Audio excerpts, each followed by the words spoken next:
आज की स्लाइड में देखेंगे हम क्लास 11th सीबीएसई बोर्ड की क्लास 11th की हॉर्नबिल बुक का चैप्टर नंबर 2। चैप्टर का टाइटल है we are not afraid to die if we can all be together, जिसको गॉर्डन कुक और एलन ईस्ट ने लिखा है। इस चैप्टर टाइटल मीन्स होता है अगर हम सब एक साथ हैं तो हमें डरने की कोई बात नहीं है, और या हम कह सकते हैं कि अगर हम एक साथ हैं तो हमें मरने से डर नहीं लगता है। इस चैप्टर का हम थोड़ा इंट्रोडक्शन देखेंगे, जैसे कि इसमें बताया गया है we are not afraid to die, written by Gordon Cook and Alan East. इस चैप्टर को गॉर्डन कुक और एलन ईस्ट ने लिखा है। इसमें this story is about a 37-year-old businessman who is the narrator of the story.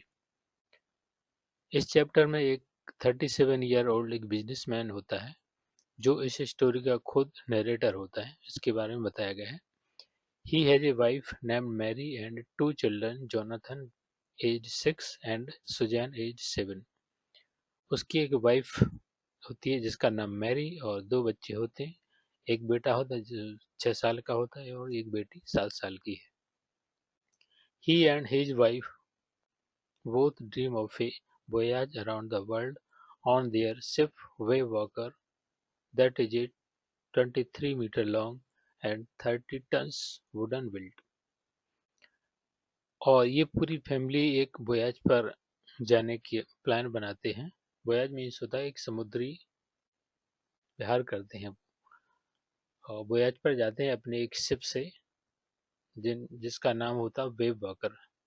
इनके ship का नाम होता है वेव वॉकर, जो 23 मीटर लॉन्ग होता है और 30 टन वजनी लकड़ी का बना होता है, just like that of a famous captain James cook. ये वैसे ही जहाज होता है जैसा कि एक फेमस कैप्टन जेम्स कुक का हुआ करता था।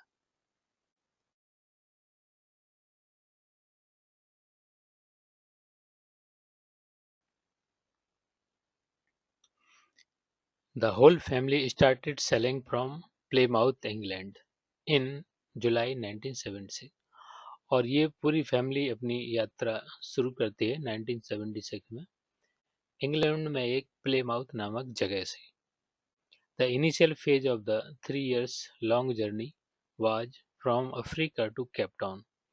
और इनकी ये वोयाज 3 साल की थी, जिसका फर्स्ट फेज बहुत ही आनंदमय था, अच्छी तरह मतलब एक अच्छी तरह से बीता। इसमें कोई परेशानी इनको नहीं सहन करनी पड़ी, और अपनी यात्रा करते हैं अफ्रीका से केप टाउन तक। इट वाज प्लीजेंट, ये बहुत ही अच्छी थी। While heading east along with 2 newly hired crewman. जब ये अपनी यात्रा शुरू करने से ईस्ट की ओर जा रहे थे अपने 2 हायर किए हुए न्यू क्रूमैन के साथ, क्योंकि इनने अपने शिप को ऑपरेट करने के लिए 2 क्रूमैन को हायर किया था जो अभी अभी नए ही थे। Strong wave hit them and their survival became a question. और जब ये चल रहे थे तभी एक अचानक से एक बहुत ही तेज समुद्र की लहर आती है और जो उनसे टकराती है, जिससे इनको आगे सरवाइव करना बहुत ही मुश्किल हो गया, जो कि ये उनकी जर्नी के लिए क्वेश्चन मार्क बन गया था। The story tells us about how they fought each day and survived till the end।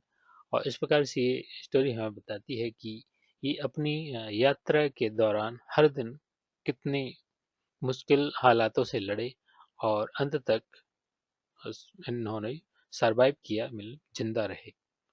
और इस प्रकार से इस स्टोरी का इंट्रोडक्शन फिनिश होता है। इसका word to word explanation next slide में देखेंगे। आज तक के लिए इतना ही। Thank you.